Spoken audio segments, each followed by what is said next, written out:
सबसे पहले बात करूंगा यूपी की, जहां चुनाव से पहले लखीमपुर कांड को लेकर अब राजनीति बहुत तेजी से गर्मा गई है। इस मामले को लेकर यूपी सरकार पर सबसे ज्यादा हमलावर कोई दिख रहा है तो वो है कांग्रेस की महासचिव प्रियंका गांधी वाड्रा। दरअसल पिछले कई चुनावों में कांग्रेस के पास कोई भी ऐसा चेहरा नहीं था जिसे आगे कर वो चुनाव में उतारती और अखिलेश यादव, मायावती या फिर अब योगी आदित्यनाथ जैसे चेहरों का मुकाबला कर पाती। लेकिन अब प्रियंका के आने के बाद से कांग्रेस में जोश है और प्रियंका भी काफी उत्साहित दिखाई दे रही हैं, खासकर अपने काडर में जोश भरने के लिए। कांग्रेस की रणनीति चुनाव को योगी बनाम प्रियंका करने की है, लेकिन टूटे हुए संगठन और कांग्रेस का चुनावी ट्रैक, खासकर यूपी का, ये बताता है कि कांग्रेस और प्रियंका की चुनावी राह बिल्कुल भी आसान नहीं है। देखिए मेरे सहयोगी पंकज झा की एक्सक्लूसिव रिपोर्ट।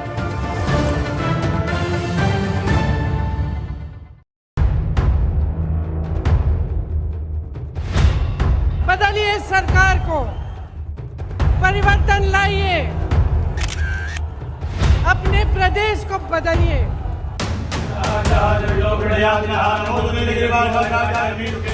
या देवी सर्वभूतेषु शक्ति रूपेण संस्थिता नमस्तस्यै नमस्तस्यै नमस्तस्यै नमो नमः।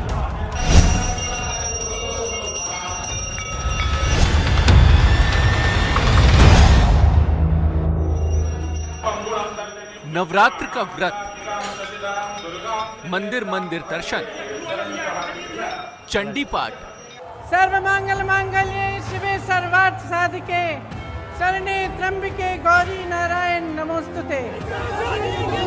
और सड़क पर उतरकर यूपी सरकार परिवार। प्रियंका गांधी यूपी में कांग्रेस के लिए मैदान तैयार कर रही हैं, लेकिन रास्ता इतना आसान नहीं है। एक तरफ है वो पार्टी जिसे अगले यूपी चुनाव में सत्ता का प्रबल दावेदार माना जा रहा है, वो नेता जिसके 5 सालों के काम को सामने रखकर बीजेपी चुनाव में जा रही है। कई बार सोचना पड़ता है कि यूपी के कौन से विकास कार्यों की चर्चा करूं, कौन से कार्यों की चर्चा छोड़ दूं। ये सब योगी जी के नेतृत्व और यूपी सरकार की कार्यनिष्ठा का कमाल है। और दूसरी तरफ है वो पार्टी जो पिछले 3 दशक से भी ज्यादा वक्त से यूपी की सत्ता से न सिर्फ बाहर है, बल्कि पिछले कई चुनावों में तो अपना अस्तित्व बचाने के लिए संघर्ष करती हुई नजर आ रही है। लेकिन यूपी चुनाव से चंद महीने पहले कांग्रेस ने गियर बदला है। प्रियंका गांधी एक्शन में है।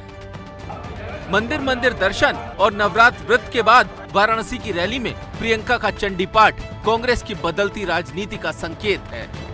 आज नवरात्रि का चौथा दिन है। मैं व्रत हूं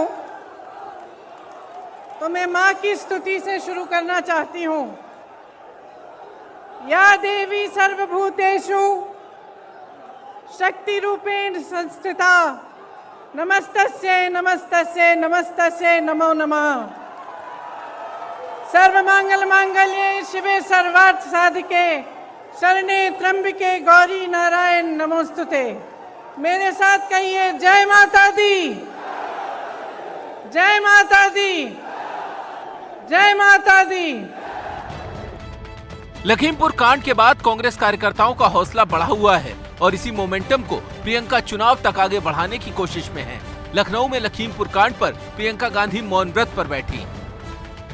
उत्तर प्रदेश में कांग्रेस चौथे नंबर की पार्टी है। ऐसे में जब बीजेपी वर्सेस कौन की बात आती है तो कांग्रेस बहुत पीछे चली जाती है। जब भी चुनाव होता है यूपी में तो एंटी बीजेपी वोट उस हिसाब से कांग्रेस को मिल ही नहीं पाता है। इस बार प्रियंका गांधी की कोशिश उसी वोट बैंक को अपने पाले में लाने की है। बीते चुनाव में वैसे भी कांग्रेस के पास कोई बड़ा चेहरा नहीं था। इस बार कांग्रेस की रणनीति यही है कि ये बताया और समझाया जाए कि यूपी में योगी के खिलाफ अगर मैदान में कोई लड़ रहा है तो वो सिर्फ और सिर्फ प्रियंका गांधी हैं।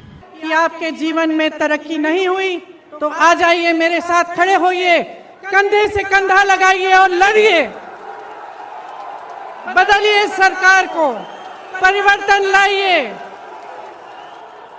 अपने प्रदेश को बदलिए। कांग्रेस के बड़े नेता भी ये बता रहे हैं कि अब कांग्रेस के पास चेहरा भी है और तेवर भी, तो बीजेपी प्रियंका को परदेसी बता रही है।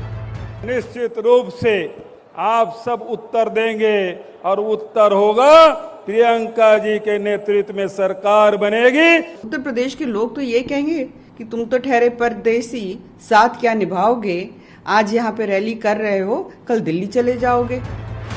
अब सवाल यह है कि क्या प्रियंका योगी के खिलाफ कांग्रेस की मुख्यमंत्री उम्मीदवार होंगी या सिर्फ चुनाव के लिए कांग्रेस का चेहरा?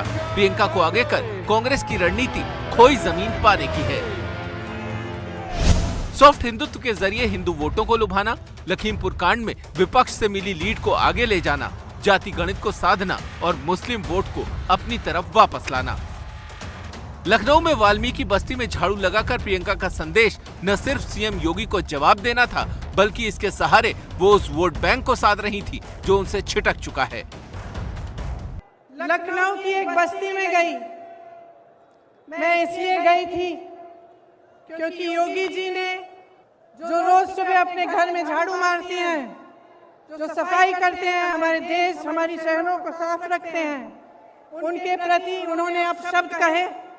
तो मैं एक बस्ती में गई वाल्मीकि मंदिर में झाड़ू लगाने के लिए। जो सफाई कर्मचारी थे उनका वेतन महीनों से नहीं बढ़ाया गया था। यूपी चुनाव में अब बस कुछ ही महीने बाकी हैं। विधानसभा में 7 सीटों वाली कांग्रेस में प्रियंका ने जोश तो भरा है, लेकिन इस जोश को वोट में बदलना उनके लिए आसान नहीं होने वाला। लखनऊ से पंकज झा की रिपोर्ट। आज की राय आपके सामने एक बार फिर बता दूं लीड स्टोरी पर कि बेरोक-टोक बिजली सिर्फ सरकार की नहीं, हमारी भी जिम्मेदारी है। आपकी मिस्ड कॉल का मुझे इंतजार है। 76% लोग मेरी इस राय से इत्तेफाक रखते हैं कि सिर्फ सरकार पर ठीकरा नहीं फोड़ना होगा, हमको और आपको मिलकर पहल करनी होगी। इस बीच में बात प्रियंका गांधी की क्योंकि चल रही है, तो आपको बता दूं 2019 में प्रियंका कांग्रेस की महासचिव बनी थी। तब से हर बड़े मुद्दे पर प्रियंका लगातार एक्टिव नजर आ रही हैं। अगस्त 2019 में सोनभद्र के उम्भा गांव वो पहुंची थी, जहां जमीनी विवाद में 10 आदिवासियों की हत्या कर दी गई थी। प्रियंका ने वहां पीड़ित परिवारों से उस वक्त मुलाकात की थी। अक्टूबर 2020 में हाथरस गैंगरेप मामले में भी प्रियंका हाथरस गई और इस मामले पर सीधे यूपी सरकार पर हमला बोला। इस साल फरवरी में किसान आंदोलन को अपना समर्थन देने के लिए बिजनौर में किसान महापंचायत में भी प्रियंका शामिल हुई थी। जुलाई में ब्लॉक प्रमुख चुनाव में प्रियंका ने उन महिला प्रत्याशियों से मुलाकात की थी जिनके साथ अभद्रता की गई थी। और अब अक्टूबर में लखीमपुर कांड पर प्रियंका जबरदस्त एक्टिव नजर आई और किसानों के साथ खड़ी होने में कोई कसर वो नहीं छोड़ना चाहती हैं। दरअसल हाथरस हो या फिर सोनभद्र या फिर लखीमपुर, ये सिर्फ मंजिल के पड़ाव भर हैं। प्रियंका के टारगेट पर तो लखनऊ ही है। हमारे सहयोगी हैं कार्टूनिस्ट इरफान। उनका एक कार्टून है जो प्रियंका की इसी राजनीतिक यात्रा की पूरी कहानी कह रहा है। आज सुबह से हम अपने चैनल पर इस कार्टून को दिखा रहे हैं। प्रियंका का सफर भले ही अलग अलग शहरों, अलग अलग मुद्दों से होकर गुजर रहा हो, लेकिन मंजिल उनकी लखनऊ की सत्ता ही है, जिस पर वो पहुंचना इस बार चाहती हैं। पर क्या वो पहुंचेंगी, ये एक बड़ा सवाल है। इरफान की नज़र से प्रियंका का ये कार्टून वाला उनका जो सफ़र है उस पर कार्टून भरी नज़र। फिलहाल तो लखीमपुर मामले को लेकर प्रियंका सुर्खियों में है और इस मामले को लेकर सियासत भी गर्म है। लेकिन केंद्रीय गृह राज्य मंत्री के बेटे आशीष मिश्रा की गिरफ्तारी तो हो गई, लेकिन विपक्ष मंत्री जी को हटाने की मांग पर अभी भी अड़ा है और एक कल बड़ा प्रदर्शन लखीमपुर में फिर से किसान करने जा रहे हैं।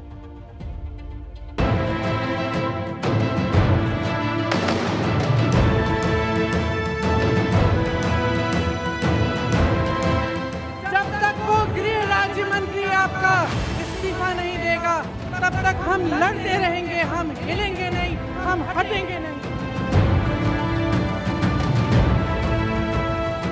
जब तक गृह राज्य मंत्री इस्तीफा नहीं देगा, यह आंदोलन हमारा जारी रहेगा। लखीमपुर कांड में मंत्री जी का बेटा आशीष मिश्रा गिरफ्तार हो गया है, लेकिन उसके पिता केंद्रीय गृह राज्य मंत्री अजय मिश्रा टेनी को हटाने की मांग पर विपक्ष अड़ा हुआ है। शहर शहर इसे लेकर कांग्रेस ने प्रदर्शन आयोजित किए। लखनऊ में प्रियंका गांधी खुद मौन व्रत पर बैठी। दूसरी तरफ महाराष्ट्र सरकार में शामिल तीनों दल शिवसेना, एनसीपी और कांग्रेस ने इस मुद्दे पर बंद बुलाया था।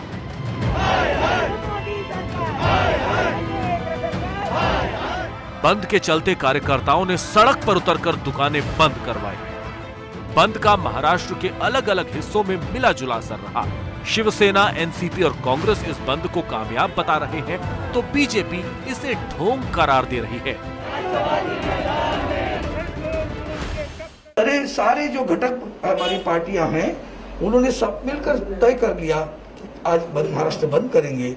इस तरह का रवैया जो केंद्र सरकार अपना रही है, उसके खिलाफ असंतोष प्रकट करने का एक दिन था।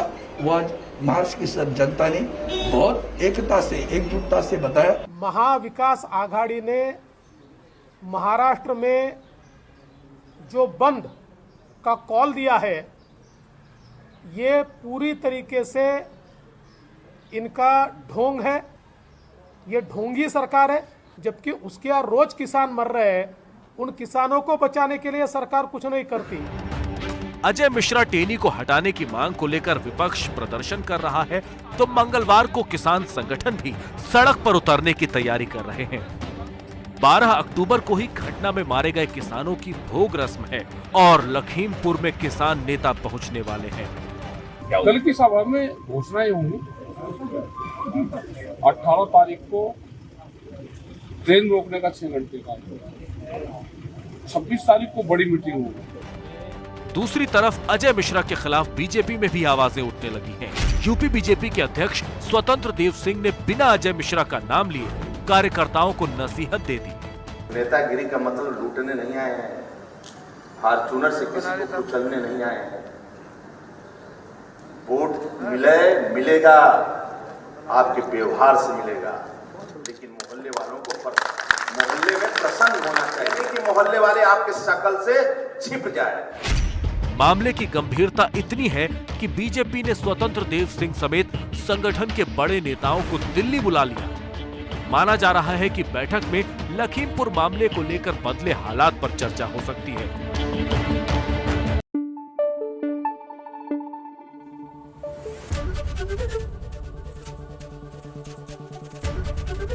एबीपी न्यूज आपको रखे आगे।